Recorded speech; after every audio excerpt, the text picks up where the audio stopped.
오늘도 푸른금터 예배에 오신 여러분을 환영합니다. 오늘도 각자의 자리에서 기쁘게 찬양합시다.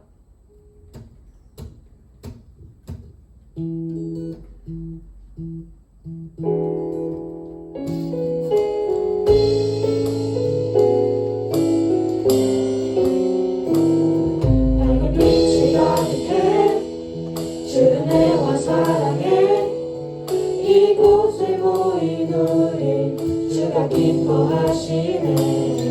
주를 향한 사랑과 우리 모든 찬양을 주가 받아주시네. 기뻐해.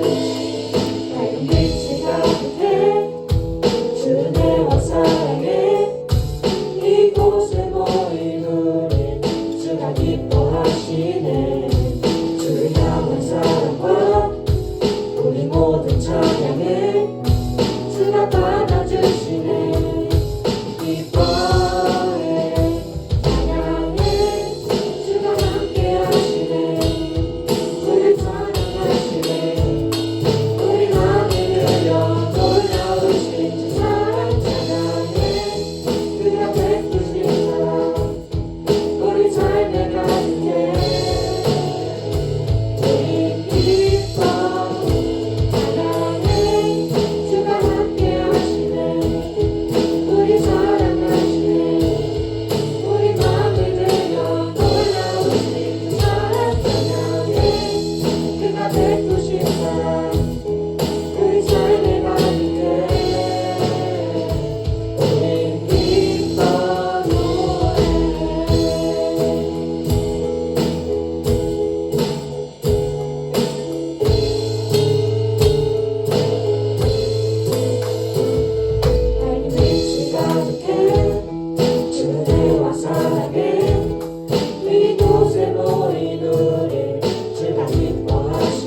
전능하사 천지를 만드신 하나님 아버지를 내가 믿사오며 그 외아들 우리 주 예수 그리스도를 믿사오니 이는 성령으로 잉태하사 동정녀 마리아에게 나시고 본디오 빌라도에게 고난을 받으사 십자가에 못 박혀 죽으시고 장사한 지 사흘 만에 죽은 자 가운데서 다시 살아나시며 하늘에 오르사 전능하신 하나님 우편에 앉아 계시다가 저리로서 산자와 죽은 자를 심판하러 오시리라. 성령을 믿사오며 거룩한 공회와 성도가 서로 교통하는 것과 죄를 사하여 주시는 것과 몸이 다시 사는 것과 영원히 사는 것을 믿사옵나이다. 아멘.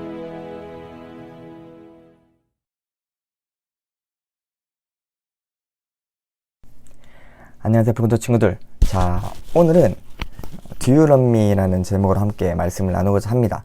자, 오늘의 본문 말씀 요한복음 21장 15절에서 17절 말씀입니다. 다 같이 한번 읽어보도록 할게요. 자, 준비 시작.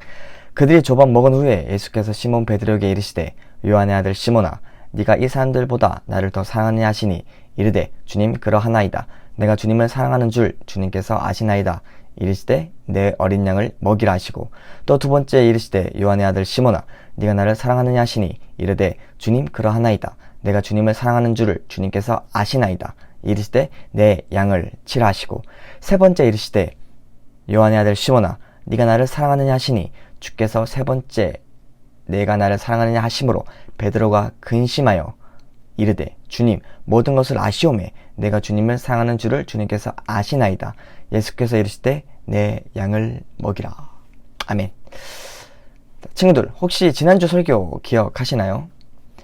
십자가에서 우리의 죄 때문에 죽을 수밖에 없던 우리들을 하나님은 너무 사랑하셔서 우리의 죄에 대한 심판하시기를 원하시지 않으시지만 죄를 미워하시는 하나님이시기에 죄에 대한 심판을 하셔야 했습니다. 그래서 하나님은 자신의 독생자 예수 그리스도를 보내셔서 우리 그리스도인들에게 참된 모습을 보여주시고 말씀의 언약대로 십자가에 달려 죽으셨고 그리고 말씀 뒤에 부활하셨습니다.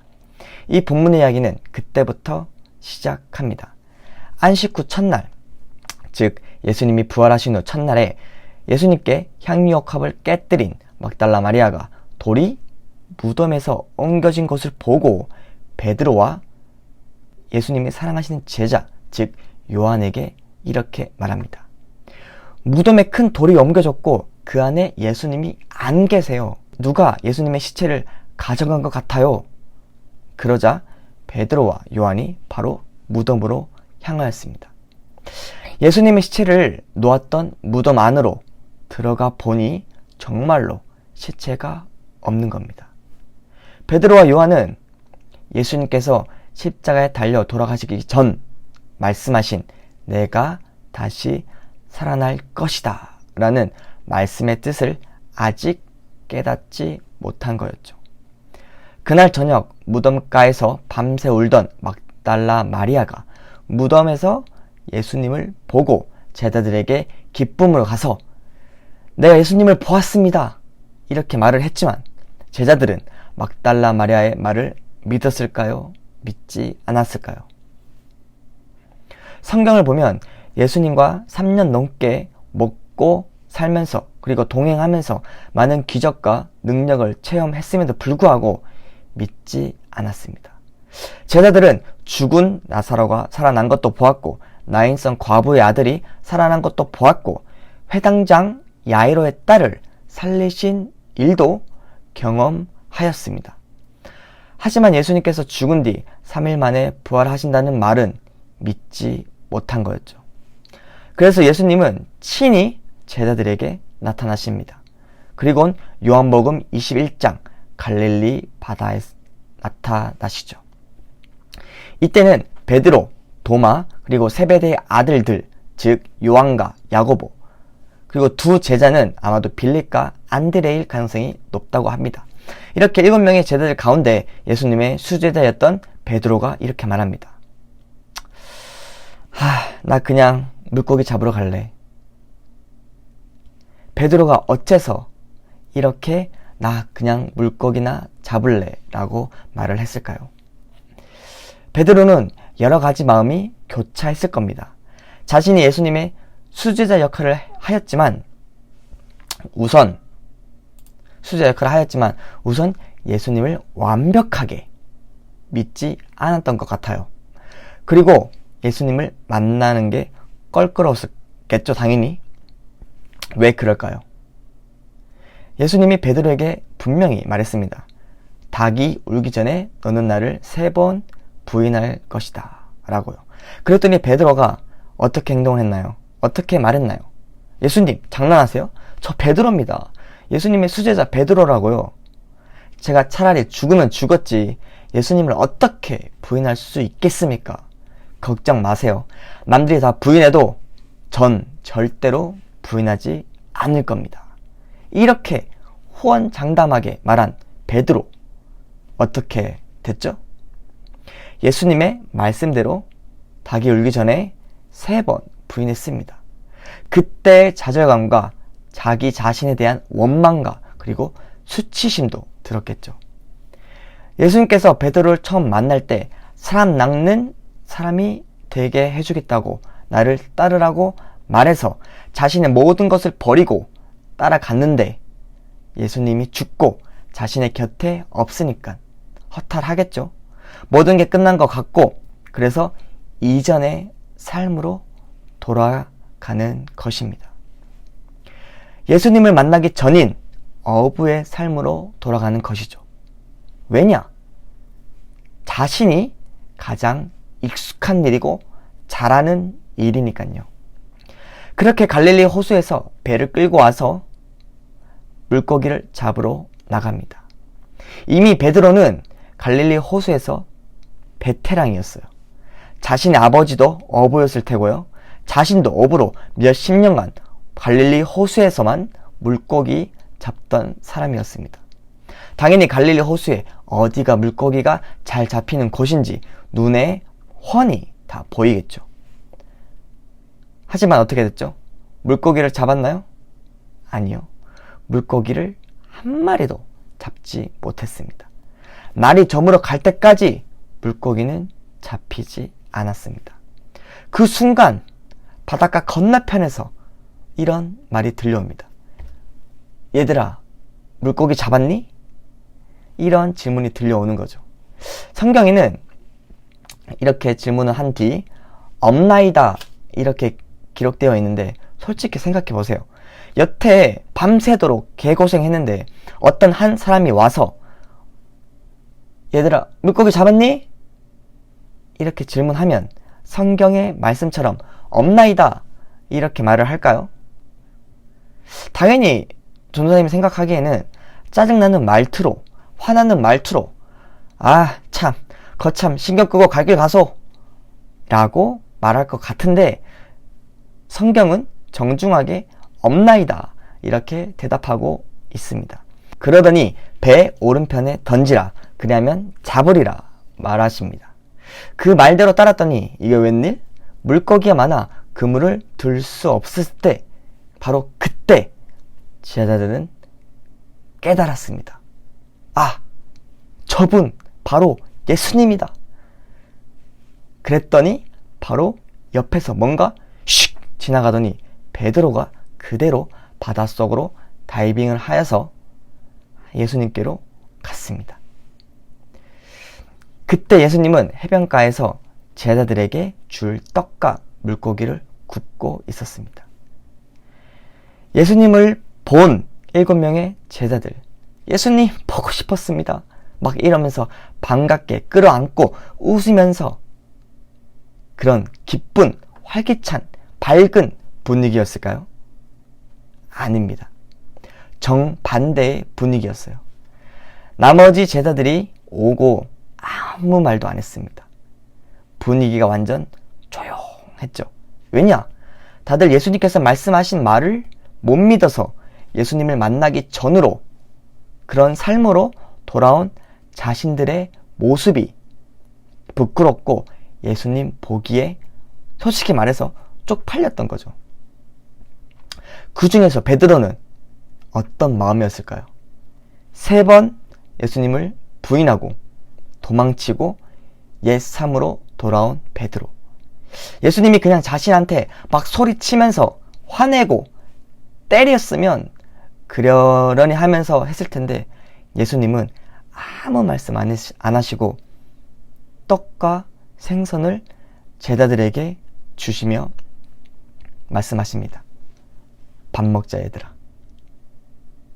그 분위기. 베드로는 솔직히 떡과 생선이 코로 들어가는지 입으로 들어가는지 몰랐을 겁니다. 완전 좌불안석 그 자체였겠죠. 그 자리가. 딱 그때 식사를 다 하고 예수님이 베드로에게 이렇게 말합니다. 바로 본문 말씀이에요.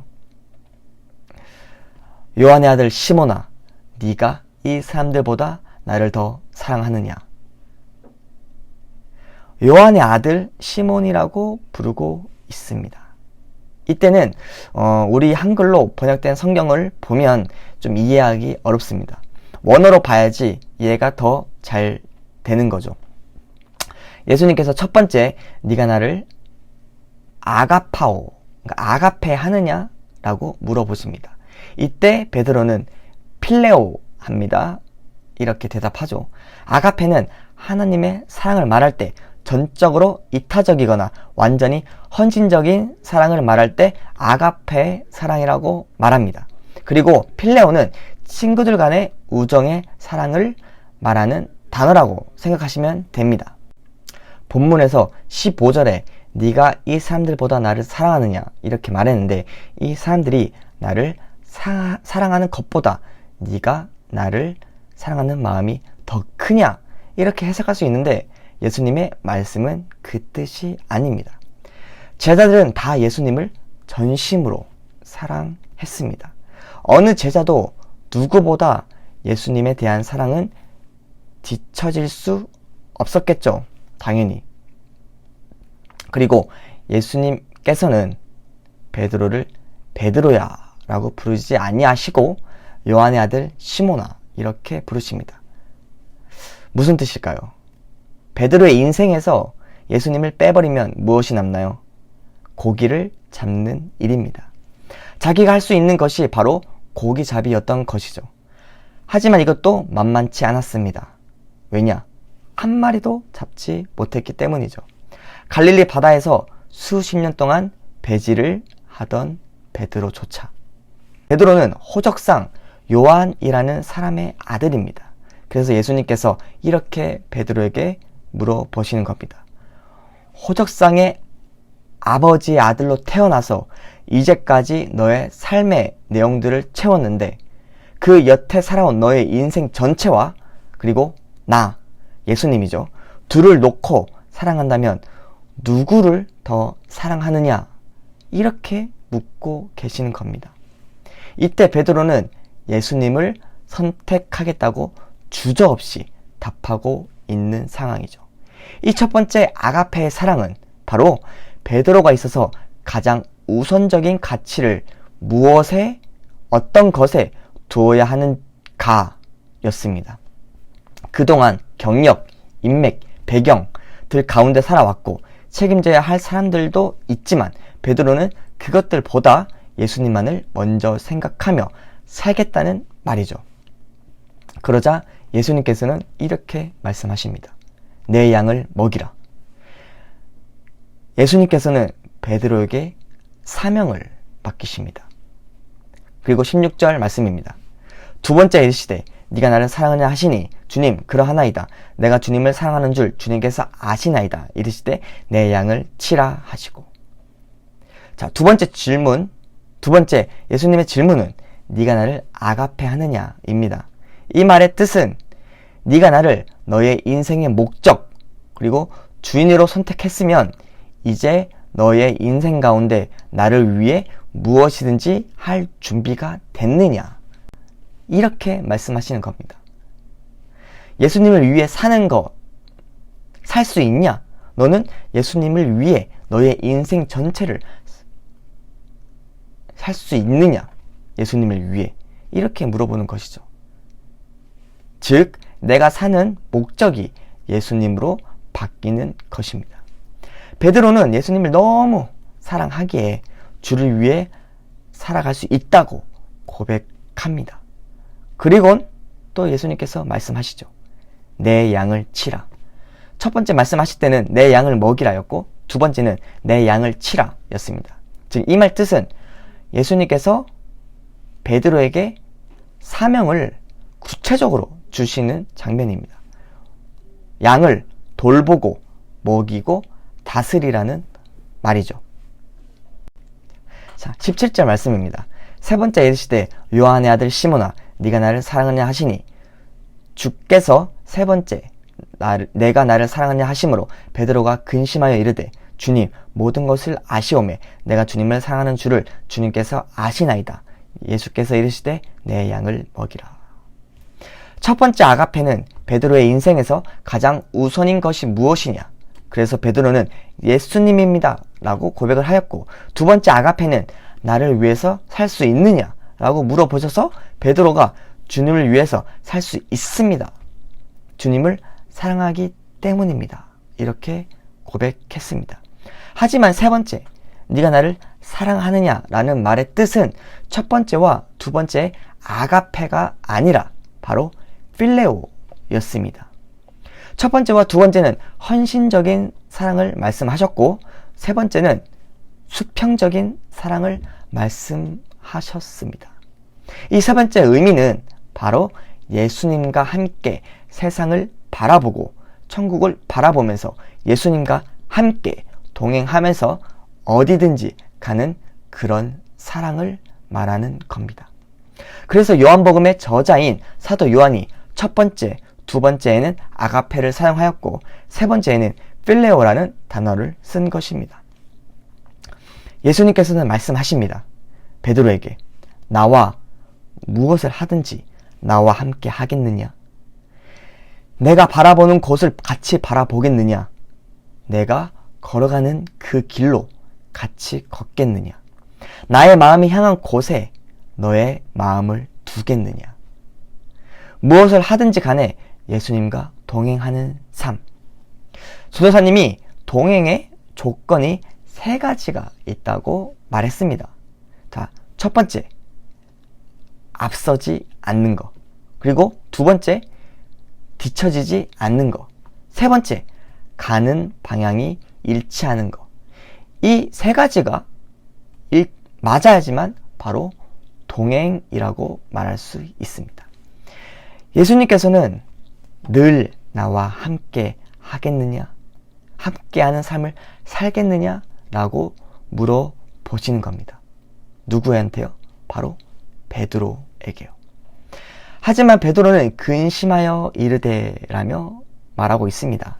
왜 근심했을까요? 바로 자신이 과연 예수님과 함께 동행할 수 있는지 의문이었을 겁니다. 말로는 가능하다. 주님, 제가 주님을 죽기까지 따르겠습니다. 라며 고백한 베드로. 하지만 어떻게 됐죠? 마지막에 예수님을 3번 부인하게 된 베드로. 이러한 자신을 베드로는 알기 때문에 근심하였을 겁니다. 그리고 자신이 연약한 것을 알고 있었죠. 하지만 베드로는 예수님을 정말 사랑하고 있었습니다. 그래서 베드로가 무엇이라고 어떻게 말하면서 자신을 고백했나요? 주님, 모든 것을 아시오매 내가 주님을 사랑하는 줄을 주님께서 아시나이다. 주님께서 아신다고 했습니다. 예수님께서 그냥 분위기 타서 하는 고백들의 말을 과연 모르실까요? 예수님께서는 다 아십니다. 당연히 아시죠. 하지만 베드로는 당당했습니다. 주님께서 아시지 않습니까? 제가 주님을 얼마나 사랑하시는지. 예수님께서 베드로의 진심을 알고 이렇게 말씀하십니다. 내 양을 먹이라. 오늘 그리고 지금 이 시간 주님께서 예수님께서 여러분 한 명 한 명 한 사람에게 물으십니다. 네가 나를 사랑하느냐? 네가 나를 사랑하느냐? 네가 나를 사랑하느냐? 우리도 베드로와 같이 예수님을 내 마음과 뜻과 정성을 다해서 사랑합니다. 주님, 네 주님, 저 주님 정말 사랑합니다. 라고 말할 수 있나요? 여러분들도 할 수 있습니다. 그 할 수 있는 방법은 오직 하나, 십자가에서 예수님과 함께 죽는 것입니다. 말이 좀 어렵죠, 친구들? 이해도 안 되고. 어떤 일이 있든지 어떤 상황에 있었든지 주님과 함께 나의 모든 정욕과 그리고 죄와 욕심을 십자가에 못 박고 내 자아와 자존심을 내려놓는 겁니다. 그때 바로 예수님께서는 우리의 인생의 전부가 되어 주십니다. 왜냐? 내가 모든 것을 놨기 때문에 예수님께서는 나의 전부가 되어 주시는 겁니다. 내가 이 세상에서 살아갈 그 욕심들, 욕망들, 그런 것들을 내려놓을 때 예수님께서 내 몸 전체에 가득 채워주시는 거죠. 갈라디아서 2장 20절 말씀 다 같이 읽도록 하겠습니다. 준비, 시작. 내가 그리스도와 함께 십자가에 못 박혀나니 그런즉 이제 내가 사는 것이 아니요 오직 내 안에 그리스도께서 사시는 것이라. 이제 내가 육체 가운데 사는 것은 나를 사랑하사 나를 위하여 자기 자신을 버리신 하나님의 아들을 믿는 믿음 안에서 사는 것이라. 아멘. 예수님께서 우리 인생의 전부가 되어주셔서 주님 한 분만으로 나의 삶의 기쁨이 될 것입니다. 그렇게 되면 세상에 어떤 것도 우리를 괴롭힐 수 없습니다. 왜냐? 예수 그리스도께서 우리의 유일한 의미가 되시기에 다른 어떤 것도 우리에게 영향을 끼칠 수가 없기 때문이죠. 푸른것도 친구들이 베드로처럼 예수님께 고백하며 예수님만을 위해서 나의 욕심 그리고 정욕 다 버리고 예수님과 동행하면서 매일매일을 기쁨으로 살아가는 친구들이 되길 간절히 기도하고 축복하겠습니다.